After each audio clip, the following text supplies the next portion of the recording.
Tentang joglo, Pak.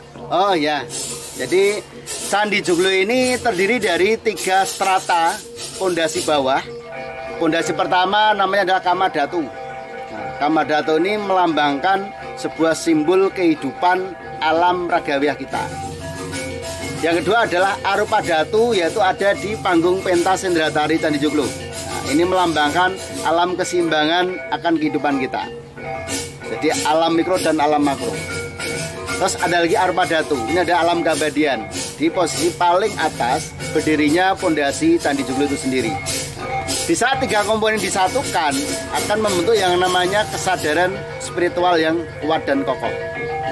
Dan Candi Joglo ini juga menggambarkan filosofis makna arti kehidupan pada diri manusia itu sendiri. Contoh yang sederhana, kita awali dari bawah.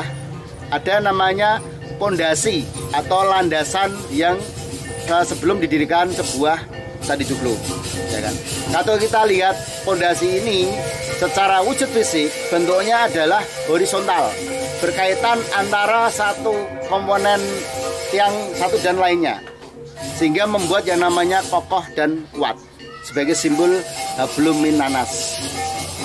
Setelah pondasi ini dibuat, muncul yang namanya pemasangan tiang pancang Solo Guru 4, melambangkan spiritual karena berbentuk vertikal atau tegak lurus ke atas, sehingga keselarasan antara horizontal dan vertikal ini menjadi satu kesatuan tidak terpisahkan.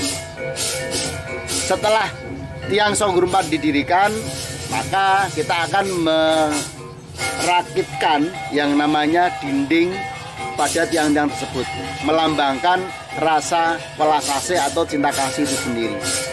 Sehingga hubungan antar ciptaan baik manusia, hewan, tumbuhan ini akan dinamis dan harmonis. Nah, di saat simbol-simbol dinding ini sudah dirakatkan, kita butuh yang namanya pintu masuk, keluar dan masuk. Maka dibuatlah pintu dan jendela sebagai simbol kebijaksanaan. Kalau di diri manusia, simbol dinding ini seperti halnya kulit yang membalut pada raga kita. Kalau di dalam diri manusia juga, simbol pintu dan jendela melambangkan lubang-lubang pada diri manusia.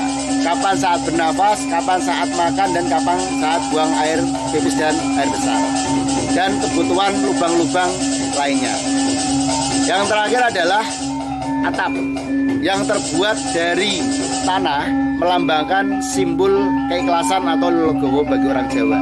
Ini adalah 5 komponen keselarasan hidup. Yakin berwujud dengan pondasi, percaya berwujud dengan Sagak Guru 4, welas asih simbol dinding, kebijaksanaan simbol pintu dan jendela, legowo simbol dari sebuah genteng itu sendiri. Ini adalah kesempurnaan hidup. Nah, di saat manusia sudah menyadari akan kesempurnaan hidupnya ini, maka dinamakan sebagai panca indera. Ini adalah titik kesadaran diri pada manusia itu. Barulah menginjak pada keheningan, masuk ke indera ke-6, merasakan akan penciptaan sang pencipta. Muncullah candi rasa. Setelah candi rasa, belajar lagi olah energi yang namanya simbol air, api, tanah, dan udara. Ada di kehendak Candi Karsa. Sampai ke penyatuan antara alam dan diri kita. Tidak ada yang dipisahkan, yang namanya Candi Karya.